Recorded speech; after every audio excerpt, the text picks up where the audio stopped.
Bien, buenos días, tardes o noches.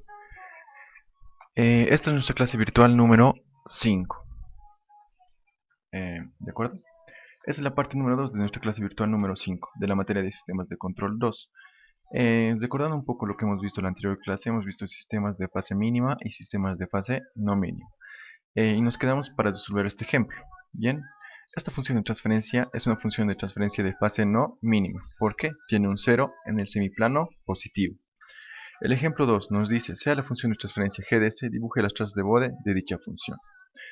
Aquí podemos denotar dos cosas. Una, el 0, que lo vuelve a nuestra función de transferencia, una función de transferencia de fase no mínima, y nuestros polos complejos conjugados. Bien, claro que ya sabemos que de casos anteriores, estos polos complejos conjugados se pueden graficar de una manera sin factorizar esto como vectores, ¿verdad? Bien, lo primero que tenemos que hacer para trazar el diagrama de Bode es llevarlo a constantes de tiempo, donde factorizamos el 4 y el 6. Bien, en constantes de tiempo nos queda de la siguiente manera. Lo único que tenemos que hacer es factorizar el 4 y factorizar el 6. Bien, después de eso cambiamos la variable s es igual a j omega. Entonces, si reemplazamos s igual a j omega, nos queda esto. Bueno, vamos a hacer un pequeño análisis para nuestro 0. Bien, vamos a dibujarlo y vamos a trazar un vector para sacar la magnitud del vector. ¿De acuerdo? Este es nuestro 0, está en este punto, en positivo 4, ¿verdad? Ahora, tenemos este vector, para sacar su magnitud, tenemos que hacer cateto opuesto, bueno, cateto 1 elevado al cuadrado más el cateto 2 elevado al cuadrado, todo eso en raíz cuadrada, ¿verdad? Bien, o también podemos decir que partes real elevado al cuadrado más parte imaginaria elevado al cuadrado, todo eso en raíz cuadrada, ¿verdad? Eso es lo que nos queda. Para los polos complejos conjugados no necesitamos hacer este análisis, porque si reemplazamos j omega elevado al cuadrado, este j elevado al cuadrado se va a hacer menos 1. Esto se va a volver real, ¿verdad? Entonces va a ser 1 menos esto, todo eso elevado al cuadrado, parte real, y la parte imaginaria, que tiene la parte imaginaria, va a ser 2 omega sobre 6, todo eso elevado al cuadrado. Y todo sobre una raíz cuadrada, ¿verdad? Muy bien. Bien, después de eso teníamos que hallar nuestra fase, ¿verdad? Vamos a hallar nuestra fase. Podemos graficar y tenemos estos dos ángulos. Cualquiera de los dos nos interesa. En este caso lo voy a analizar con el ángulo que parte en negativo, el de color negro, en este caso. ¿Ok? Que para nosotros va a ser menos 180 grados más, bueno, en este caso menos la tangente de este angulito que está aquí. La cotangente de cateto opuesto sobre el cateto adyacente, ¿verdad? Entonces tenemos menos 180 grados menos tangente a la menos 1 o cotangente del cateto opuesto que es omega sobre 4, ¿verdad? Y para el ángulo de los polos complejos conjugados tenemos parte imaginaria en el numerador y parte real en el denominador, ¿de acuerdo? Listo. Finalmente podemos sacar la ganancia en decibelios, que simplemente la ganancia en decibelios es, aplicamos 20 logaritmo de nuestra magnitud, y nuestra magnitud era esta, ¿verdad? Si aplicamos 20 logaritmo de esto, por propiedad de logaritmos, esto que está multiplicando 4 dividido entre 6, que es nuestra ganancia, lo podemos expresar como suma de logaritmos de todo esto. Ahora, estos dos se están dividiendo, entonces lo podemos expresar como la resta de logaritmos de estos dos, ¿verdad? Y eso es exactamente lo que nos queda. Como esto estaba multiplicando, lo representamos como suma de logaritmos. Y estos dos se estaban dividiendo, entonces resta de logaritmos. Claro que también por propiedad de logaritmos, este exponencial podemos bajar aquí abajo, ¿verdad? Y esto se volvería 10, ¿ya? Eso depende de cada uno. Por el momento yo lo voy a dejar así. ¿De acuerdo? El siguiente paso es hallar nuestras frecuencias de corte para nuestro 0. Y aquí tenemos que hallar nuestra frecuencia de resonancia y nuestro coeficiente de amortiguamiento, ¿verdad? Bien, para la frecuencia de corte, en primer lugar, hallábamos la frecuencia de corte de una manera que, bien, era un valor tau. Nuestro valor tau era el que multiplicaba nuestra variable j omega. En este caso para nosotros tau valía un cuarto. Entonces 1 sobre un cuarto, nuestra frecuencia de corte va a ser igual a 4 para nuestro 0. Frecuencia de corte igual a 4 para nuestro 0. Bien, para nuestro polo. Para nuestros polos complejos conjugados, tenemos que el coeficiente de amortiguamiento y nuestra frecuencia de resonancia. Esto lo podemos hacer comparando. Sabemos que los polos complejos conjugados siempre se van a representar de esta manera. Entonces, j omega al cuadrado y j omega al cuadrado, todo ese término lo igualamos. Y j omega lo igualamos con el término de j omega, ¿verdad? De aquí podemos sacar nuestra frecuencia de resonancia y nuestro coeficiente de amortiguamiento. Estos datos son muy importantes. Nuestra frecuencia de resonancia podemos tomarla como una frecuencia de corte y nuestro coeficiente de amortiguamiento es como hace variar como un pico. Ahorita lo vamos a ver graficando, ¿de acuerdo? De aquí sale que nuestra frecuencia de resonancia es 2.44 y nuestro coeficiente de amortiguamiento 0.4, ¿verdad? Teniendo nuestro plano para dibujar, vamos a ir dibujando poco a poco, ¿de acuerdo? Primero lo que tenemos que hacer es recordar nuestra frecuencia de corte. Bien, definimos magnitud y para nosotros, si esto es magnitud, el plano de abajo va a ser fase. Bien, recordamos la frecuencia de corte del 0 y nuestra frecuencia de resonancia de los polos complejos conjugados y el coeficiente de amortiguamiento. ¿Para qué recordamos estos dos datos? Para poner los valores de nuestras frecuencias, bueno, pongámoslo en el eje X, ya, para graficar.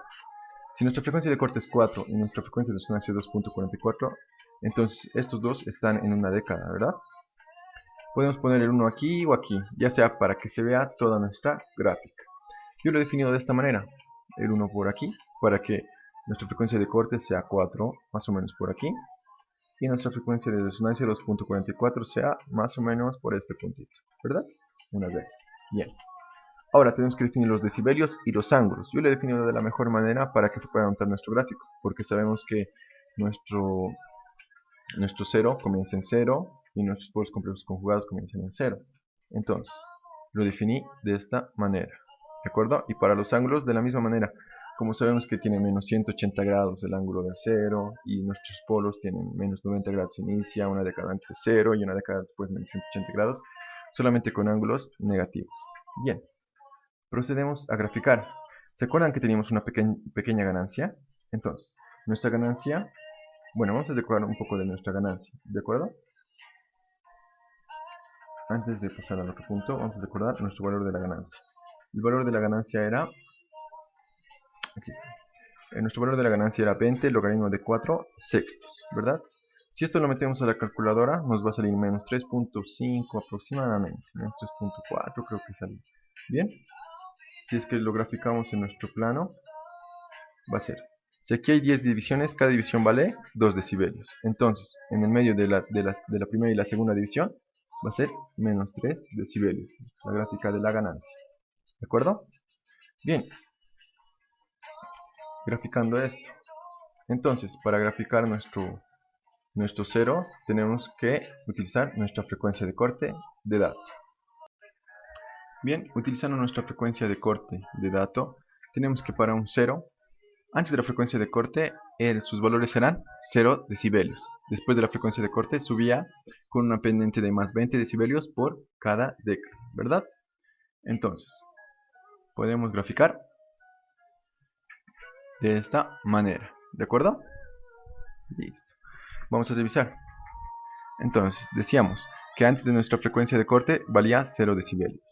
Llegando a la frecuencia de corte, que era 1, 2, 3, 4, valía, bueno, se aumentaba con una pendiente de más 20 decibelios por cada década que avanzaba, ¿verdad? Esto iba hasta el infinito, pero nuestra gráfica llegaba aproximadamente hasta aquí.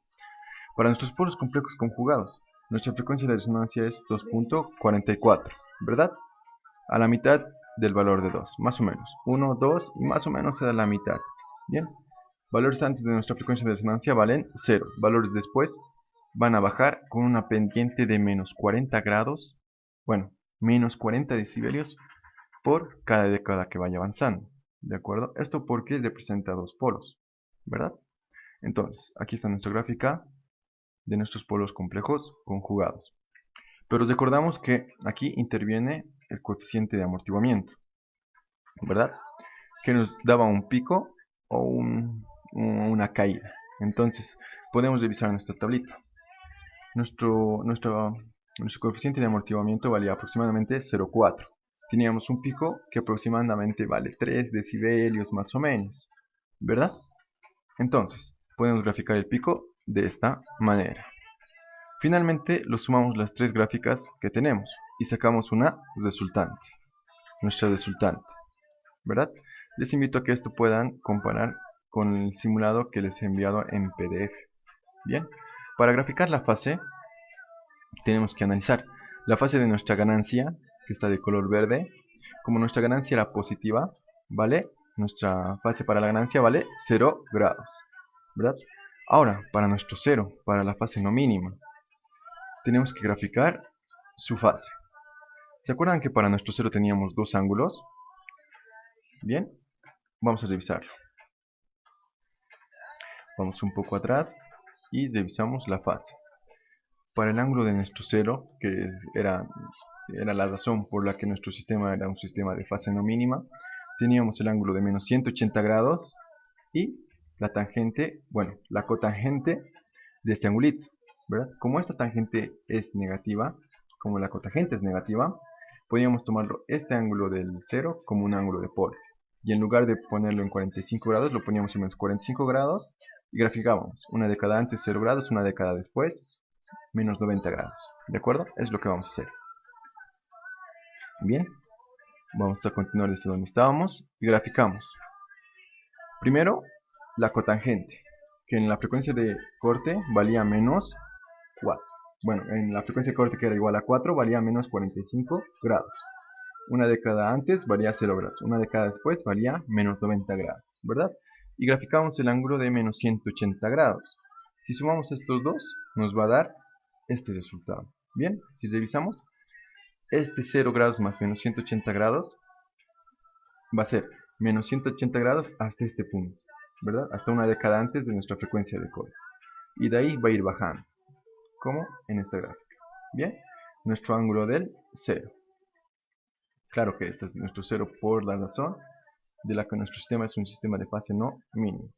Para graficar nuestra frecuencia de, bueno, nuestra fase de nuestros polos complejos conjugados, tenemos nuestra velocidad, bien, nuestra frecuencia de resonancia, que es 2.44. Ponemos en 2.44 va a valer menos 90 grados, porque esto representa a dos polos, ¿verdad? Bien, si en este punto va a valer menos 90 grados, una década antes va a ser 0 grados, una década después menos 180 grados. Este cae con menos 90 grados por cada década que avanza. Y este de aquí, menos 45 grados por cada década que avanza, ¿verdad? Y finalmente sumamos las tres gráficas. Bien, aquí está. Si los divisamos va a ser, aquí comienza en menos 180 grados. Hasta este punto, esta línea de aquí va a ser una caída de 90 grados por cada década. Y si lo sumamos hasta este punto, va a ser menos 90 grados por cada década. Si lo sumamos es 45 grados por cada década, va a ser menos 135 grados por cada década. Y va a ir creciendo. ¿De acuerdo? Ahora, aquí en observación, ¿se acuerdan que nuestro coeficiente de amortiguamiento también afectaba a nuestra fase? Podemos revisar en nuestra tablita, que también lo afecta, ¿verdad? Aquí está. 0,4 va a ser más o menos este. Yo les invito a que ustedes puedan modificar esto y lo sumen. Y lo verifiquen con lo simulado ya mandado al grupo, ¿verdad? Si es que estos dos les salen igual o si no. Bien, espero que se haya entendido. Dudas o recomendaciones para los siguientes videos, déjenos en los comentarios o si no un mensaje al número de WhatsApp, por favor. Bien, nos vemos en la siguiente clase.